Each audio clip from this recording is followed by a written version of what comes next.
आज के इस वीडियो में हम जानेंगे प्रथम विश्व युद्ध में इस्तेमाल किए गए 5 खतरनाक हथियारों के बारे में। तो चलिए जानते हैं आगे। लेकिन आगे बढ़ने से पहले हमारे चैनल को भी सब्सक्राइब जरूर कर लें, जिससे हमारी आने वाली वीडियोस आप तक पहुंच सके। पहला है मार्क 5 टैंक। इस टैंक को metropolitan amalgamated railway carriage and wagon company Birmingham द्वारा बनाया गया था, जो कि इंग्लैंड की कंपनी है। इस टैंक को 1918 में सेवा में लाया गया, जिसका वजन 28 टन, लंबाई 8 मीटर, चौड़ाई 4.1 मीटर, ऊंचाई 2.64 मीटर थी। अगर इसके रेंज की बात करें तो यह 72 किलोमीटर दूर तक जा सकता था, जिसकी रफ्तार 8 किलोमीटर प्रति घंटा थी। इस टैंक को चलाने के लिए 8 क्रू मेंबर्स का इस्तेमाल किया जाता था, जिसमें कि कमांडर, ड्राइवर और 6 गनर्स होते थे। मार्क 5 टैंक को शक्ति प्रदान करने के लिए इसमें 19 लीटर की 6 सिलेंडर वाली इनलाइन रिकार्डो पेट्रोल इंजन लगी हुई थी, जो कि 110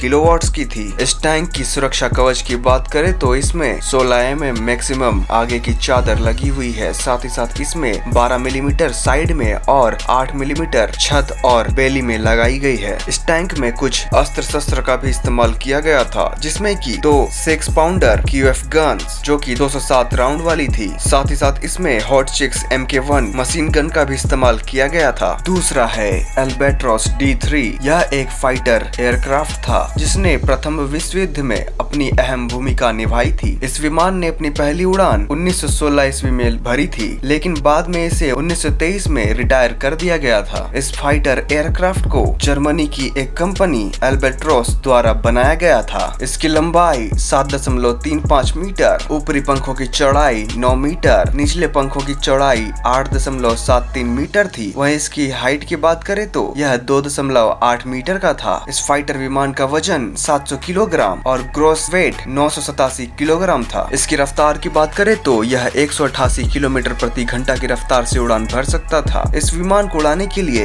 एक क्रू मेंबर की जरूरत पड़ती थी, जो कि खुद पायलट ही था। अल्बाट्रोस D3 को शक्ति प्रदान करने के लिए इसमें एक एस्ट्रो डैमलर 200 HP की 6 सिलेंडर वाली water cooled inline postal piston engine लगी हुई थी, जो कि 150 किलोवाट्स की थी। और इसमें लकड़ी के प्रोपेलर का इस्तेमाल किया गया था, जो कि आपने कभी कभी कुछ फिल्मों में देखा होगा। इस विमान में कुछ हथियारों का भी इस्तेमाल किया गया था, जैसे कि 2 8 मिलीमीटर वाली मशीन गन लगाए गए थे। तीसरा है SMS एयरपैड। यह एक हैबसबर्ग क्लास प्री ड्रेडनआउट बैटल शिप था। इस शिप को 15 जून 1903 ईस्वी में सेवा में लाया गया था और इसे 1921 ईस्वी में सेवा से निरस्त कर दिया गया। इस महान शिप को SST कंपनी द्वारा बनाया गया था, जो कि ऑस्ट्रिया और हंगरी की कंपनी थी। अगर इसके वजन की बात करें तो यह 8,888 टन का होता था, जो कि इसकी फुल लोड की क्षमता थी। इसकी लंबाई 114.6 metre, beam 19.8 metre, draft 7.5 metre था। अगर इसके रफ्तार की बात करें तो यह 36.39 किलोमीटर प्रति घंटा की रफ्तार से चलता था। इस बैटल शिप में कुल 638 लोग रहते थे। इस बड़े से शिप को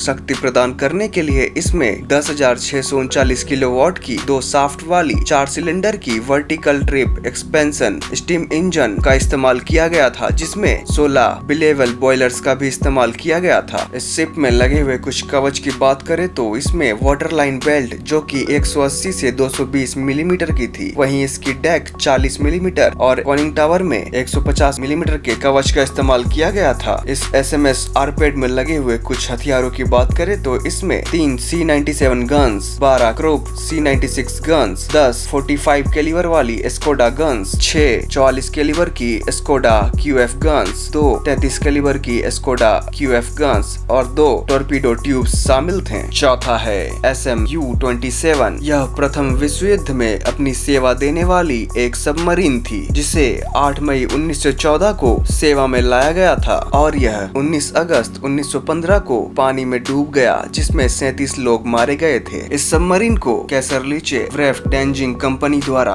बनाया गया था। इस सबमरीन का वजन 878 टन की थी, जिसकी लंबाई 64.70 मीटर की थी, बीम 6.32 मीटर, ड्राफ्ट 3.48 मीटर की थी। अगर इसके रफ्तार की बात करें तो यह 30.9 किलोमीटर प्रति घंटा की रफ्तार से पानी की सतह पर और 18.1 किलोमीटर प्रति घंटा की रफ्तार से समुद्र के अंदर चलती थी। साथ ही साथ यह एक बार खाना और तेल भरने के बाद 15,590 किलोमीटर दूर दूर तक जा सकती थी। इस सबमरीन को चलाने के लिए इसमें 4 ऑफिसर्स और 31 क्रू मेंबर्स होते थे। उस वक्त में इस तरह की सबमरीन 50 मीटर गहराई तक जा सकती थी। अगर इसमें लगे हुए कुछ अस्त्र शस्त्र की बात करें तो इसमें 4 टोरपीडो ट्यूब्स और एक SK-L30 डेक गन का इस्तेमाल किया गया था। 5वां है जेपलिन LZ-3। यह एक जर्मनी का बनाया हुआ प्रायोगिक हवाई पोत था। इसे पहली बार 9 अक्टूबर 1906 ईस्वी को उड़ाया गया था। फिर बाद में इसे जर्मनी के सेना के द्वारा खरीद लिया गया और इसे 1913 ईस्वी में सेवा से निरस्त कर दिया गया था।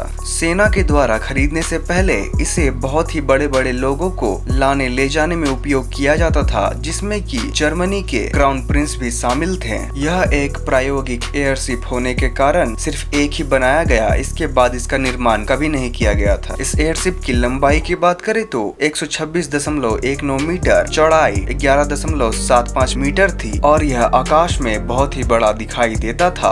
अगर इसकी रफ्तार की बात करें तो यह 40 किलोमीटर प्रति घंटा की रफ्तार से उड़ान भरता था। इस एयरशिप को उड़ाने के लिए इसमें 2 डैम्बलर पिस्टन इंजन्स का इस्तेमाल किया गया था, जो कि 63 किलोवाट्स की थी। फिलहाल इस वीडियो में इतना ही। अगर आपको यह वीडियो पसंद आया तो आगे शेयर जरूर करें और जाते जाते हमारे चैनल को भी सब्सक्राइब जरूर कर लें, जिससे हमारी आने वाली वीडियोस आप तक पहुंच सके। तो मिलते हैं अगले वीडियो में।